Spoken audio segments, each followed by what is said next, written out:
I go from managing $2 billion of business to trying to get to my first six figures and feeling like I'm failing left and right. When I first started being an entrepreneur, I thought like, I know what I'm doing. Like I absolutely know. This will be cute. To release all of the structure and then now start to be an entrepreneur, I felt very lost and overwhelmed. It's a different mentality that gets us to start the business than it is to scale the business. For me, analytics are power when you know your numbers and you really understand where things are coming from. I started to treat the money seriously. Yeah. What it did is it legitimized what I was doing. I think Lindsay and Kelly 3 to 5 years ago would be listening to the two of us like, what are they on? I'm the woman that I never actually knew I could be. I feel like I'm just scratching the surface.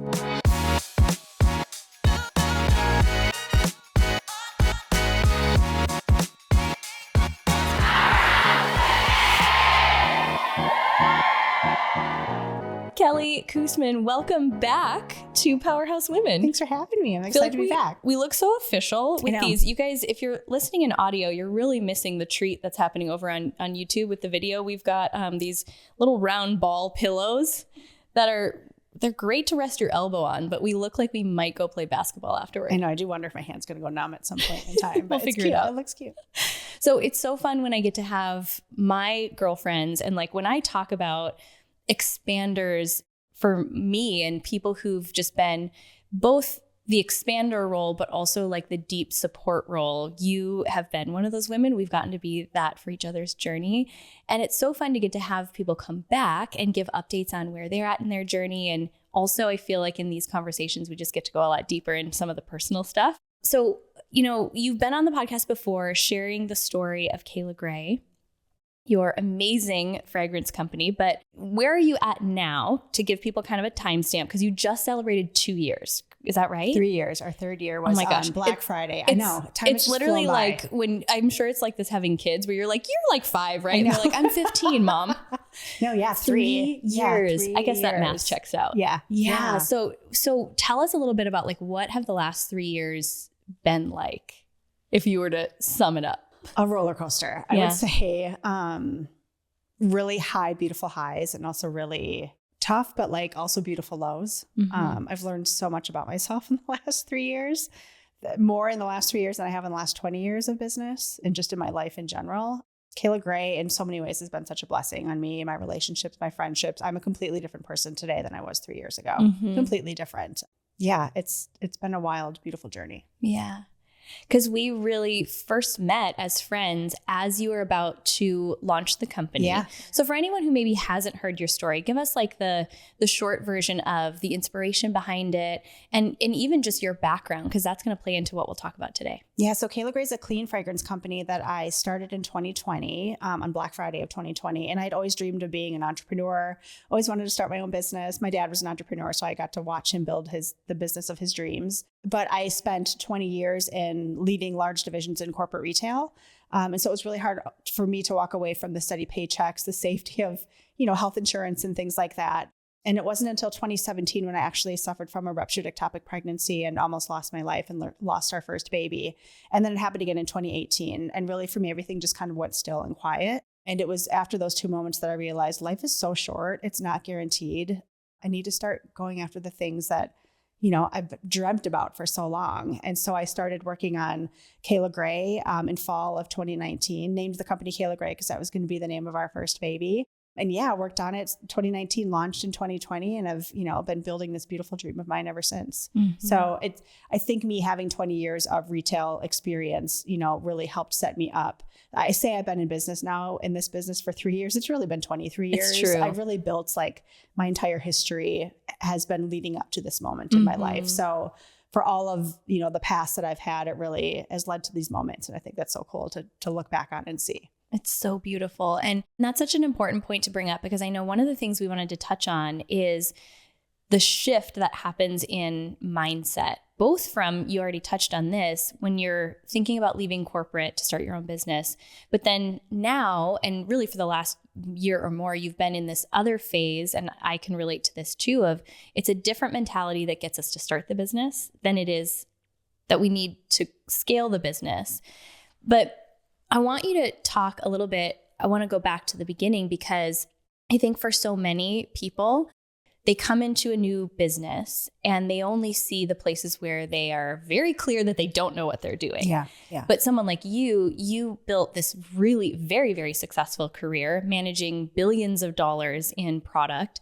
And I think along the way, you've realized that you had really transferable skills. So let's kind of dive into that. The mindset of when you were first starting, or even if you think about some of the businesses now that you mentor, what do you think is the biggest difference between that mindset to what makes us successful in, let's just say, the corporate world or more of the traditional career path? Like what change was required as you got started in launching Cayla Gray?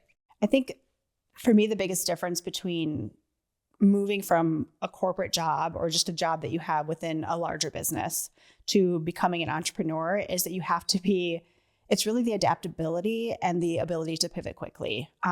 It's something that when I was in my corporate job, I had so many teams that were experts in all of the tiny little nuanced things that I needed help on. I had somebody to always go to and ask questions for, somebody to refer somebody to in order to get that piece of work done.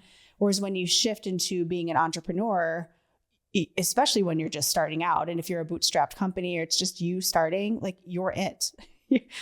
The buck stops with you, you know? Yeah. And so like, I have to figure out the accounting method, and I have to figure out like how to do a Facebook ad. And I have to figure out like how to do photography to make sure I have all the assets that I need to do a beautiful launch.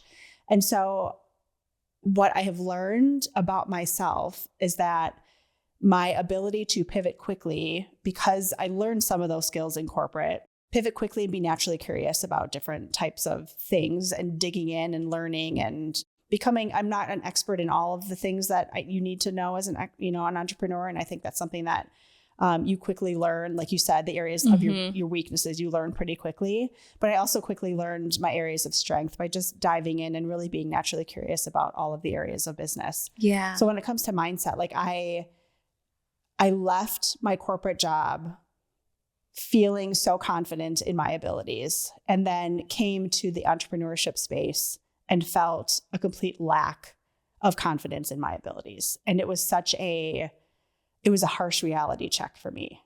I mean, I go from, managing $2 billion of business to trying to get to my first 6 figures and feeling like I'm failing left and right.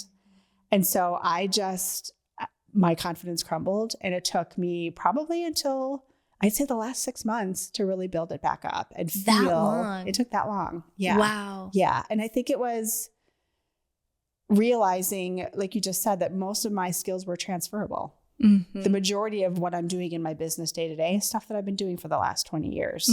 But I think you get into a world of entrepreneurship. So many times you're kind of looking around you at what everybody else is doing that sometimes you lack the focus of the beautiful skill set that you have yourself. So it's been a journey. For sure.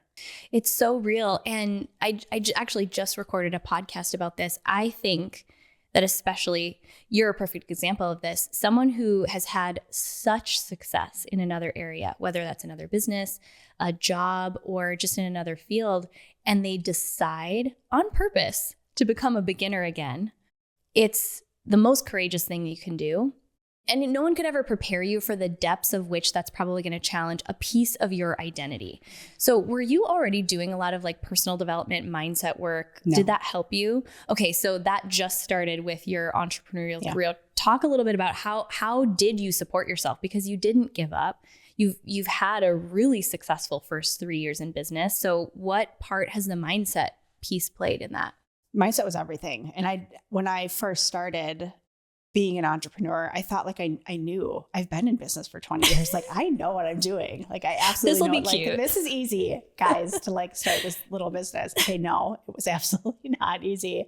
And it's all about mindset. And I never really believed that. I'm somebody who's very, you know this about me, controlling, type A. I have processes and procedures for everything. My entire year down to the week is planned out, because that's how you have to run a business that is worth $2 billion. Like you need to have everything ticked and tied to make sure that your teams have everything ticked and tied to make sure that things are executed perfectly. And if they're not, you need to pivot and adjust quickly in order to hit those numbers, quite frankly, in order to keep your job. And so shifting a mindset to all of a sudden. And so for me, like mindset work I was good at my job. I knew what I was doing. I'm naturally built in a way that was fit for a corporate structure. And to release all of the structure and then now start to be an entrepreneur, I felt very lost and overwhelmed and out of control. I felt like I was spinning out of control because there were so many things out of my control that I couldn't control.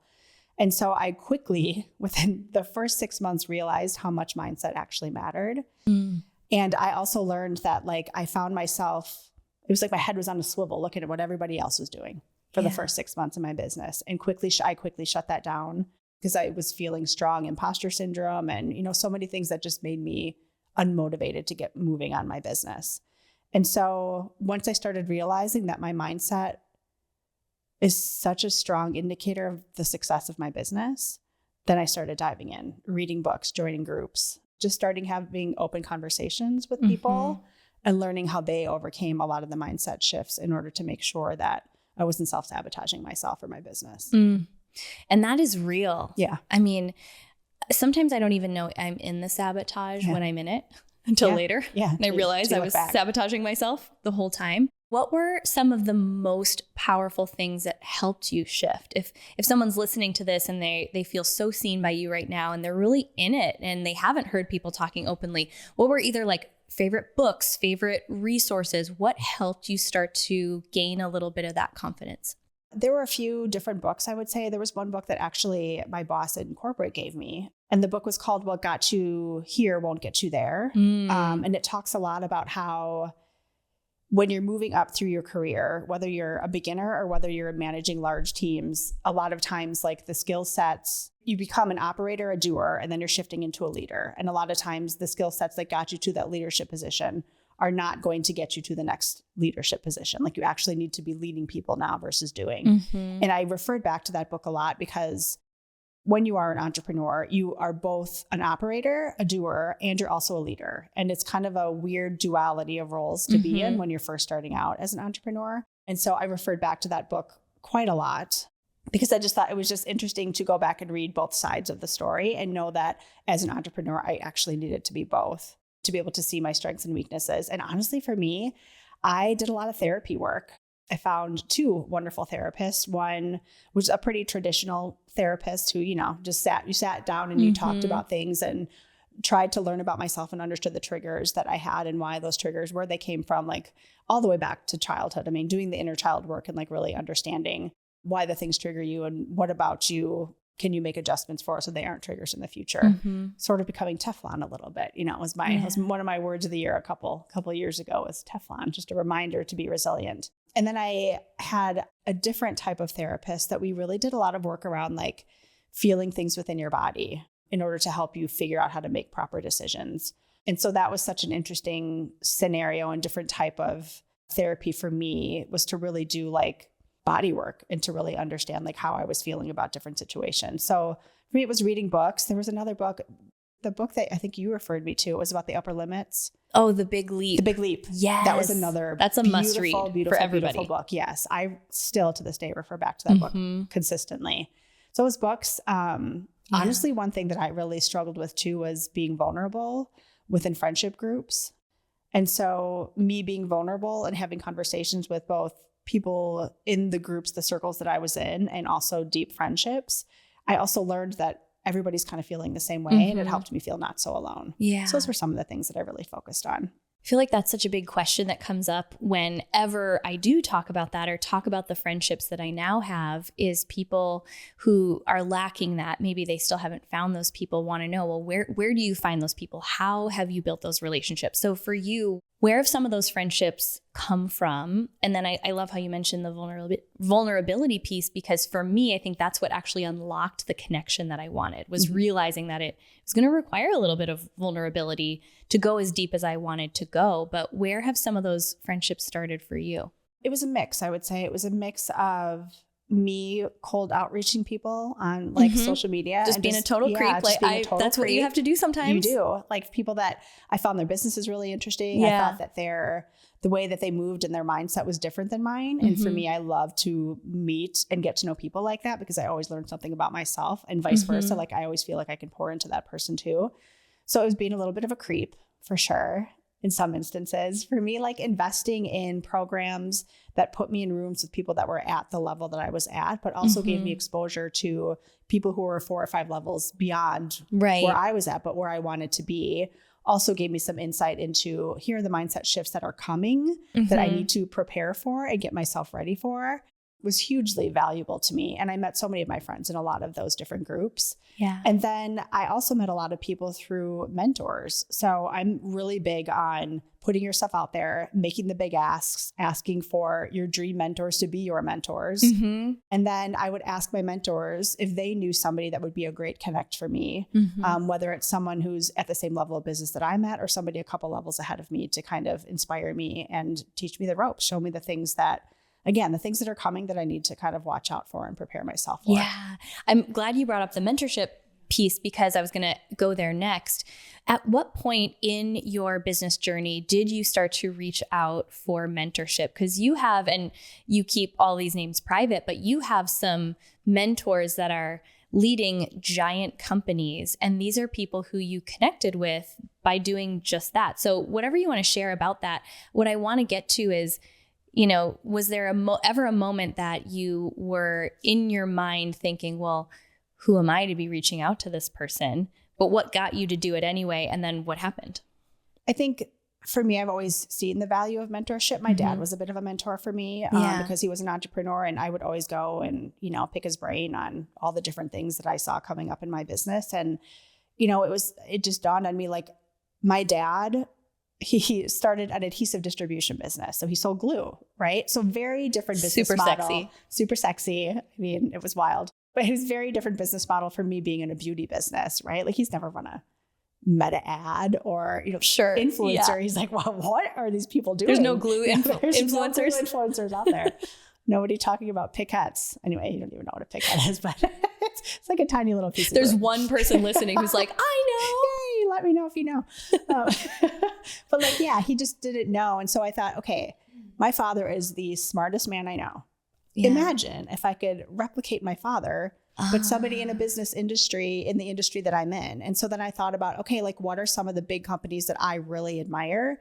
Who are some of the people that I used to work for at, you know, PetSmart or Saks Fifth Avenue that I admired so much, again, in the way that they moved in their day to day, that I would love for them to be a mentor. And so I found a couple companies that I was just obsessed with the way that they ran their business. I could see the heart behind their business and I would reach out to them. Yeah, it was scary, but I think the thing that I've never been afraid of is a no, or somebody saying no. Like I think that's one thing that I teach the people in our mentorship program or our Ops Academy is that you're going to get no's. Like, you just are. And so if you prepare yourself that you're going to get no's and to try not to take it personally, we always, of course, take things personally, but 9 times out of 10, you may get a no, but that yes was meant for you. Yeah. And without you putting yourself out there and reaching out to ask for that yes, like you'll never know. Mm-hmm. And so I'm not afraid of a no. I welcome a no because sometimes the no just puts you on a path that is meant for you a lot quicker than if you were going down a path that you didn't know. And so immediately, I would say the second I decided I wanted to start Cayla Gray, I immediately reached out to try to find mentors. Mentors to me are just a way to make things happen much quicker than if you were doing it yourself. Mm-hmm. What does that initial outreach sound like? So I really want to get to some tactical because I know I've been on the receiving end of basically requests like that. And there's definitely a way to do it that is more likely to get a yes or more likely to at least create a connection, even if it's a no for, let's say in this case, mentorship. What are some of your tips for how to effectively reach out and create that connection that could likely lead to a yes in someone saying, yes, I'll mentor you, or yes, I'll give you this opportunity? I would say think outside of the box a little bit. If you're somebody that is asking someone to be a mentor and you know that there's 8,000 people asking that same person to be a mentor, the chances of them saying yes to you to mentoring you are probably pretty slim. And so when I was thinking about the people that I wanted in my corner, it was more of like the operators and doers, right? The people that are actually in the weeds doing the work every single day, that aren't the people that are the face of the brand. Yeah, not like the shiny not person. The shiny, no. Yeah. Like, I'm thinking of an example. If it was Summer Fridays, for example, okay, yeah. I'm probably not reaching out to Mariana Hewitt to ask her to be my mentor, because there's probably 8,000 people that are reaching out to her to ask to be mentors. But I'm going to dig around and I'm going to figure out who are the operators within this business that I have so much respect and love for. And I'm going to reach out to those people. I also think that there's a give and take, right? Is there something that you can also give back to this person? Whether it's, you are the one that's digging into, for me, it would be like, I'm digging into the beauty insights. I'm going to all of these different conferences. There's all these things that I'm learning at my level. Like, I'm seeing them because I'm like in the details of my business that maybe the person that is your mentor isn't seeing. So like, there's also an education both ways in mentorship. And so I always think about people that I can actually give back to, maybe not as much as they're giving to me, because they've got the 50 years of experience that they're pouring into me. Yeah. But if there's any way that I can give back, it's also really exciting to be able to pour back into your mentor. So I would say, think outside of the box, look for the people that aren't normally seen as the face of the brand. And those are the people that I guarantee are going to spend a lot of time with you and help develop you, because they're going to feel honored that you even asked. So brilliant. Because I know that there's, especially in the world of entrepreneurship, there's this misconception that mentorship only comes at a price. Yeah. And a lot of my early mentors were books, CDs, literally like CDs that I would listen to in my car driving around when that was still a thing. But there are also people who have experience that might be more willing to offer mentorship if you ask in the right way, if you approach in the right way. I love that. So you mentioned a book that has been a big part of your career. And I think it almost could be like the theme of this podcast: what got you here won't get you there. So at what point did you realize you had to start thinking differently as an entrepreneur, that the mindset that got you started and got you that initial success wasn't going to be what carried you forward? Immediately when I became an entrepreneur. Okay.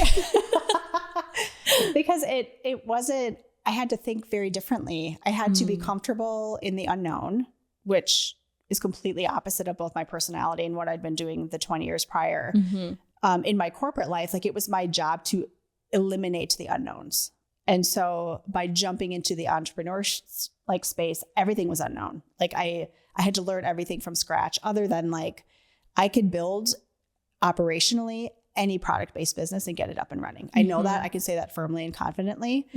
It's the, like the marketing piece that was very new for me. And so I knew immediately that in order to get my company where I needed it to go, that I needed to do a lot of mindset work, because I was coming from a place of lack versus a place of abundance. I immediately felt that as soon as I shifted over to entrepreneurship. I felt like a fish out of water. And so I immediately started working on those different mindset shifts. Yeah. I remember like so many, I'm like flashing back to so many of our early conversations and realizing that I think you and I were actually opposite, where I kind of came from this sales and marketing background and just intuitively understood how I wanted to launch things and do things like that. And it took, for me, bringing on a business partner who was really great in the organization operations. So for you, how have you thought about, as you start to scale now, you've outsourced different things like fulfillment. It's a product-based business, so a little bit different than my business model. But how do you make those decisions about where to start bringing in help and investing in that help? I think for me, it was really understanding my areas. I hate the word weakness, but areas of opportunity, areas that I didn't have a super sharp skill set in. Yeah. So like, if I wasn't me as the owner, if I'm doing an activity that doesn't give me an ROI, it doesn't give me a return on my time for money, or pouring into somebody else or something like that, I knew it was something that I needed to outsource, because I needed to be able to use my skill set to build my business in the operations piece, because that's what I'm good at. And so I knew immediately, in order to propel my business forward, I needed to hire experts in the areas that were my weaknesses. And so for me, that was marketing. It was like photography. I'm not going to learn how to be a beautiful photographer for my business, but as a beauty business, like, photography is a huge thing. I needed to hire somebody to do my branding. I needed to, hire somebody to help with communications and emails and all of those different things. So As I was growing my business, I was putting away 10 to 20% of my sales so that one day I can hire somebody to take my brand to the next level. An example of that would be, my initial branding. I hired a beautiful company and I could only afford to do 20% of the actual full branding work that I needed to do. And so I started saving money every single month in order to do a full rebrand, which we just launched a year ago. It's so pretty. It's beautiful. It's beautiful. But I couldn't afford to do that at first. And I think that that's something that is a different mindset shift from where I started in corporate. Like things had to be ticked and tied and perfect in corporate. Mm-hmm. When you're a small business and you're just getting started, like just get started. Things don't have to be perfect. You're not actually going to learn what your customers are resonating with until you get something out there. Mm-hmm. And so I think there's something really beautiful about learning to pivot a lot quicker than I would be able to within a corporate space. Yeah. So those were some of the big shifts that I had to make. Yeah. One of my favorite conversations we had, we ended up putting it on the podcast because it was so valuable, was that conversation about bootstrapping a business, which to this point, you are still fully bootstrapped, now doing multiple six figures in revenue. Yep. And you are one of my friends who, one of the things I love about you most is how organized your brain is when it comes to the strategy around business. I think this is an area that business owners really struggle, is understanding how to manage. It's really a cash flow management because it's different. That's one of the mindset shifts that was a wake up call for me, was going from getting a paycheck to now bringing in business revenue, which had to be treated differently. What were some of the things that, or when you're working with businesses, do you have a system that you help people set up in terms of how much to put where? And then a big question people have is like, well, then when do I pay myself and how much? How did you make some of those decisions? Yeah, I think for me, it is about sitting down. So every year I'll give an example of like one of my mentorship students. So every year we sit down and we plan the next year out. We take basically all of the data that we gathered from the year prior, and we figure out, like, we literally plan by week, like what happened this week, what happened the week after, what were the tactics that you used, how did you energetically feel about those tactics? And, maybe you didn't get a return on that investment, but maybe that event that you went to led you to 5 other different business opportunities. So we spend a lot of time like literally writing out every single week of what happened the year prior.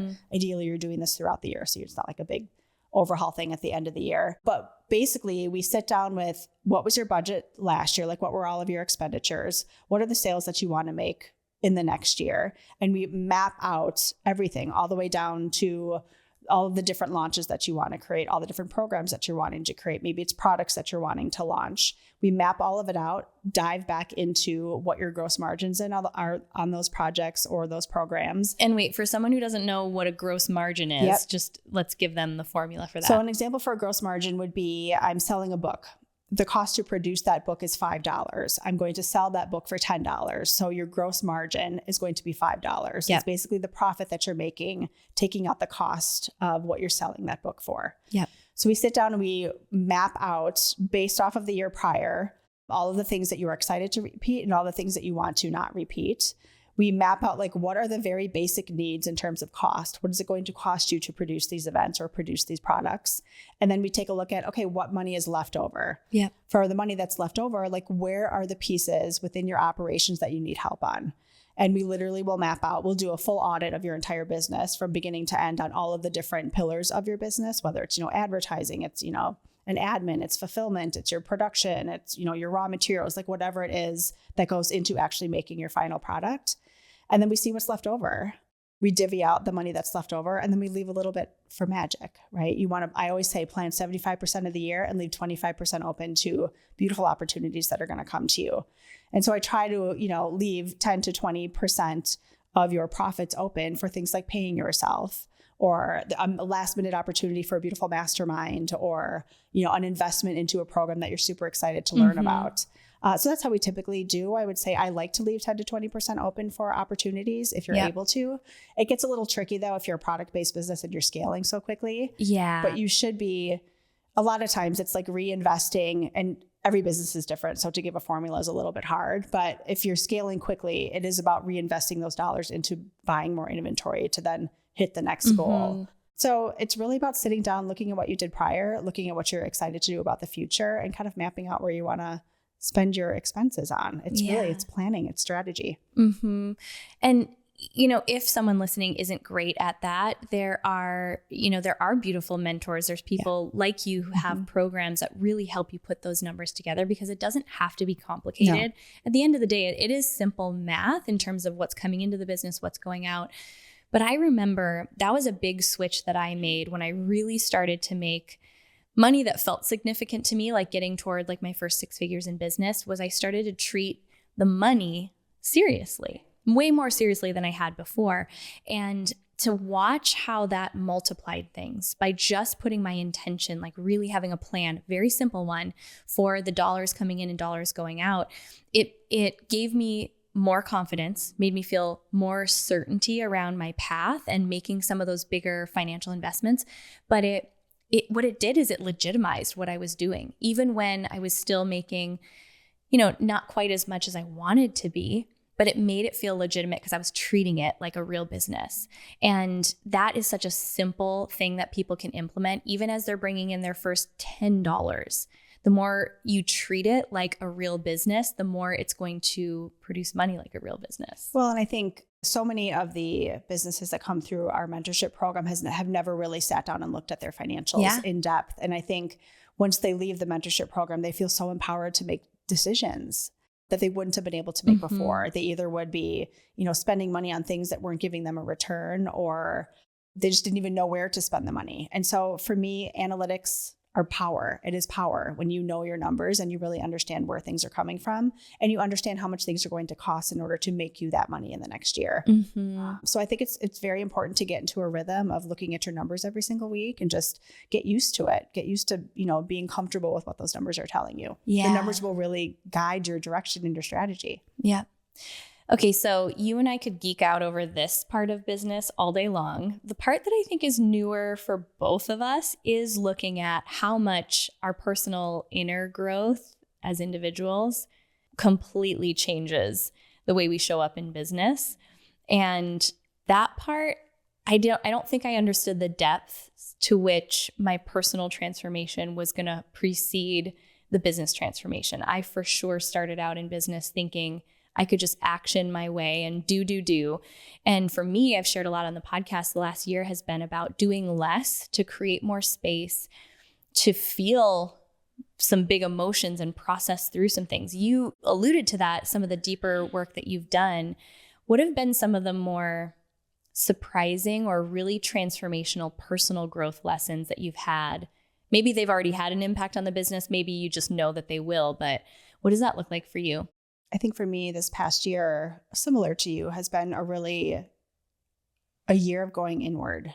Whereas normally I plan things down to the minute of what I'm going to do. And this last year, I've just felt a huge calling to let all that go, which is very uncomfortable. I'm actually, yes. My eyes are very wide right now because yes, that is something we've always bonded over is, yes, it's organization. I think it's almost like the toxic positivity. We can be like, oh, I'm super organized, but no, I just like to be in control of everything. That's what was really underneath it for me. It is same. It's control.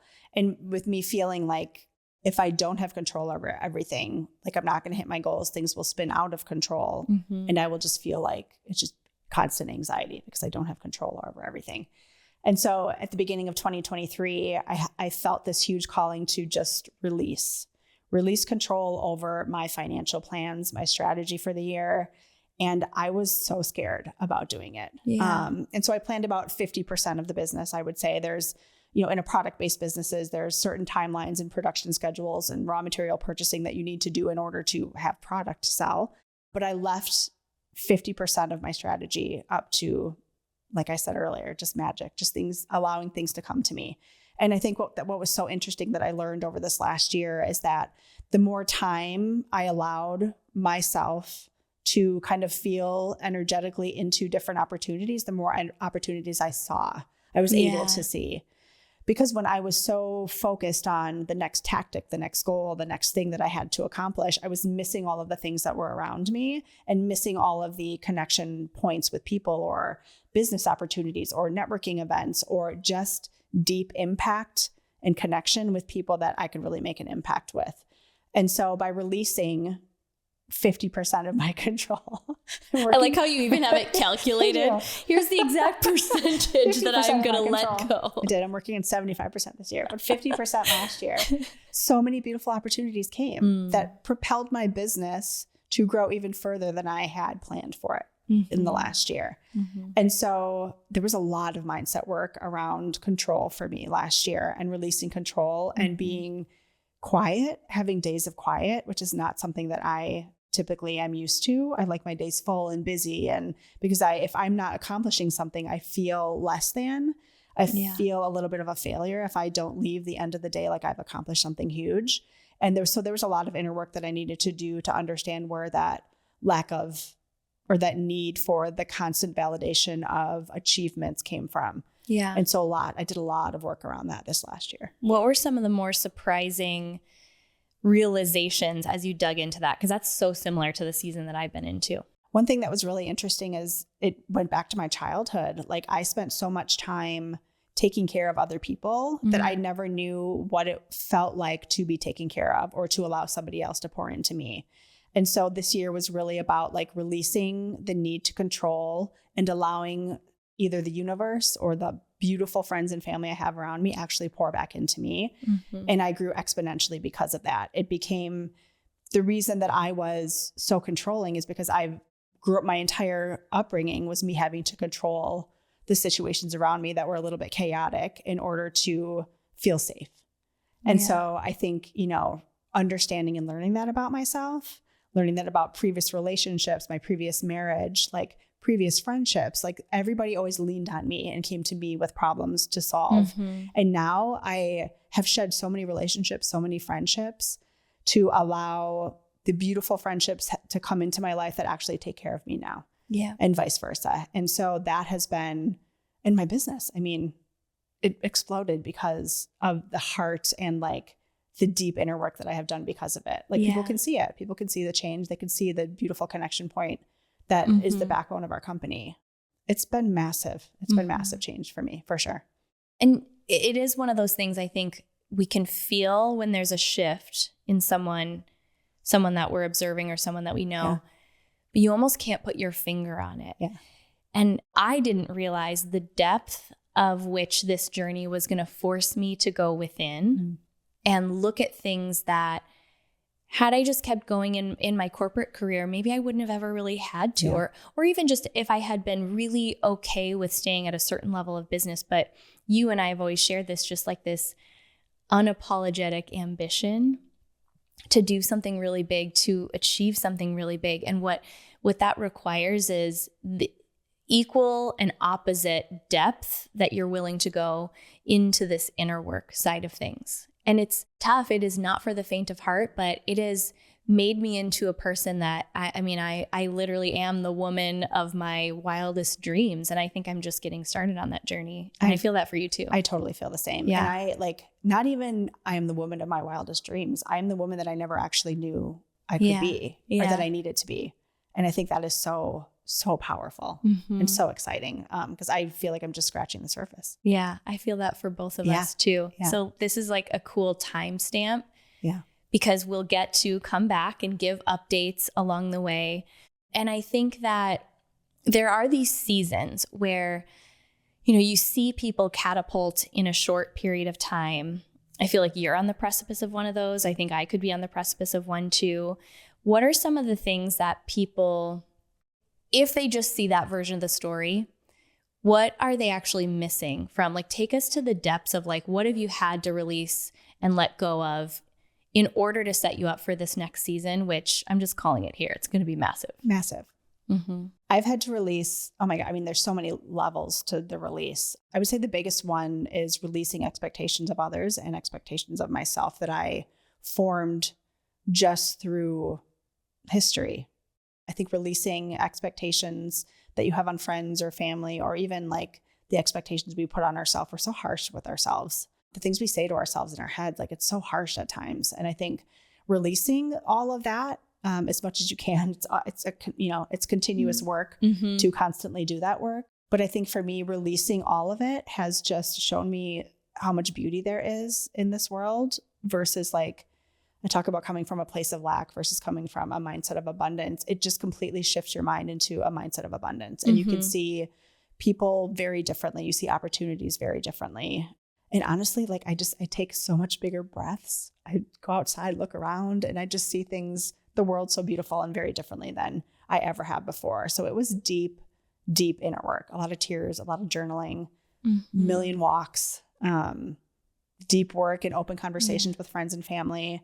And I, like I said, I'm just scratching the surface. I'm just getting started. And every new level comes a new level of me. And so that work is going to continue to be redone over and over and over. And I'm excited about it. I feel like that's the key, is falling in love with the process, the inner work. And what I look at it as, it's the process of becoming. Yeah. The more I've fallen in love with the person I get to become, I realize that it's not actually about achieving the goal. The goal is to set me on the path, to look within, to do the deeper work so I can become. And then I turn around, and even when I get the external result, I realize, oh wait, the becoming was what I wanted all along. It's the external is just a bonus. Exactly. It's like enjoying your days through the process. That is my end goal, because I know there's never an end point. There's never an end point to anything, to a business, to who we are becoming as humans. Like there's always a next level of us learning. And I think until you figure out that you're naturally curious and you're loving the process of like the days, I mean, that's the beauty of life, right? And we can so quickly move through life and not realize that those moments are what really matters. We miss it. We miss all the beauty. I think Lindsay and Kelly 3 to 5 years ago would be listening to the two of us like, what are they on? And can I get some? Yes. Yeah. Seriously, I agree. It's been wild. Beautiful, wild journey. What are you most looking forward to in this next 1 to 2 years? Being open to the magic that is coming to me.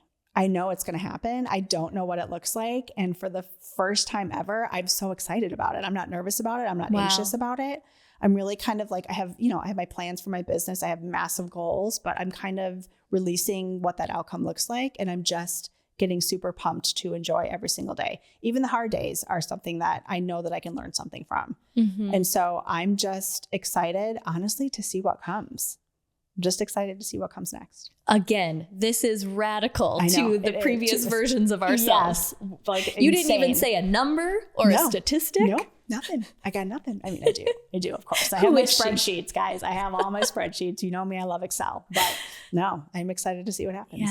Yeah. Well, some of the things I am definitely excited for, I'm not sure exactly when this episode is going to release, but we had the most beautiful collaboration, which felt so special. It was. We released a signature fragrance at the 2023 Powerhouse Women event called Undeniable.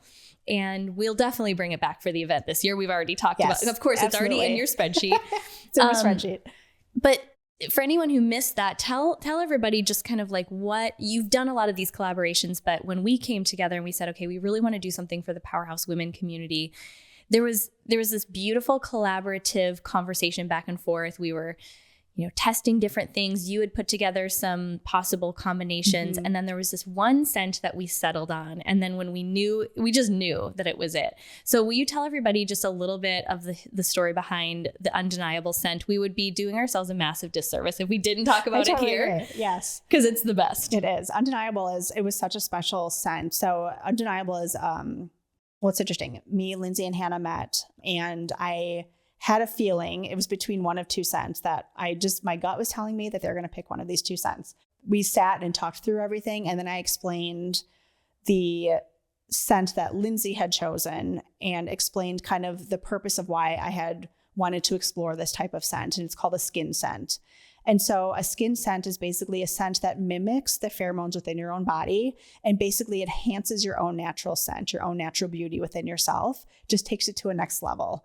And basically the scent kind of changes on everybody's skin a little bit differently. So there's some similar notes that, connect us as a community, but then there's something that is so uniquely, undeniably you that there was no doubt in my mind that was the scent for Powerhouse Women. And there's something so beautiful about scent connecting you to memory and to intention of a time or a place. Literally it's scientific that you can your olfactory nerve is connected directly to your brain. It's the only sense that is. And so every time you smell something, you will be transported back to that moment in time. Mm-hmm. And there was no more exciting collaboration than bringing that scent to the Powerhouse community. I hear every single week women talking about Undeniable, and they can't wait for us to bring it back. And so they can experience those moments again. So it was a beautiful collaboration. It was so cool, especially this last year. The level of intention we always put into events goes so deep. Mm-hmm. And this last year, leading into 2023, I was especially obsessing over the ways that we can create these powerful anchors, knowing that scent and just incorporating more of the 5 senses is part of that. Because for me, events early in my personal development and early in my business career were those catalyst moments. And to have something now where not only do we get to create those catalyst moments for women in the room at Powerhouse Women or our retreats and different things that we're hosting, but to have it connected to a scent that when they go back home and when you are, maybe with family and friends who don't understand your big idea, and you start to feel that sense of like, gosh, who am I to be doing this? But you have this scent anchor to transport you back to a time where you felt really supported. You felt like your wildest ambitions were really celebrated. It's so special, and I'm obsessed with it. So when even you were like, do we do something new and different? I can't imagine topping this. So we'll definitely bring it back. Yeah, I'm so excited to bring it back. I can't wait. I can't wait. Yes. Okay, well, tell everybody where they can connect with you, where they can shop Cayla Gray even before Undeniable is available again, because I don't remember if we said this in the very, very beginning, but the reason I was 100% behind the brand from day one was the fact that it is non-toxic, it's clean, and even things like candles that I wasn't using candles or fragrance in my house because of that reason, because so many of them are filled with, hormone disruptors and things like that. So if people are looking to shop a clean fragrance line, clean candle line, tell us where we can connect with both you and also where we can go shopping, because that's ultimately what people want to know. Yes, we're a clean, we're a transparent ingredient fragrance company too. So we're one of the few fragrance companies that tells you what all of our ingredients are. And you can find both of our ingredients and our products on our website at caylagray.com, which is CAYLAGRAY.com. You can find us on Instagram at Cayla Gray Co. You can find me on Instagram at Kelly Kussman. It's a long title. I won't spell it out. We'll link it in the show notes. Exactly. And then TikTok too, where, I made a commitment to show up on TikTok more this year. So I'm excited to hang out with everybody on TikTok. Keep you accountable. Well. Exactly. Now they'll look for you there. Exactly. Okay. Well, this is a fun question to revisit because so much has happened since the last time you were on the podcast. And I love to give myself and whoever our guest is the opportunity to celebrate themselves, which I know is something both you and I are working to do more as well. So we just call it a powerhouse moment, anything big or small. But when I just ask, what's a recent powerhouse moment that you want to celebrate? What's the first thing that comes to mind? Letting go of control and beating my sales plan by 40% is my powerhouse moment this last year. I would drop this mic if I could, if it weren't as expensive as it is. I was pretty proud of that. Pretty freaking amazing. Pretty excited about it. Wow. Yeah. Mm-hmm. What was your experience of yourself in achieving that in the way that you did? Terrified in the moment, but looking back on it, like the level of beauty that I experienced over this last year is something I've never been. I don't know that I can top, but I'm going to try. It was insane. It was beautiful. Yeah. Well, there's another level. Yeah, I have a feeling. Level. I know. I see it. I feel it. I love you. Thanks for being here today.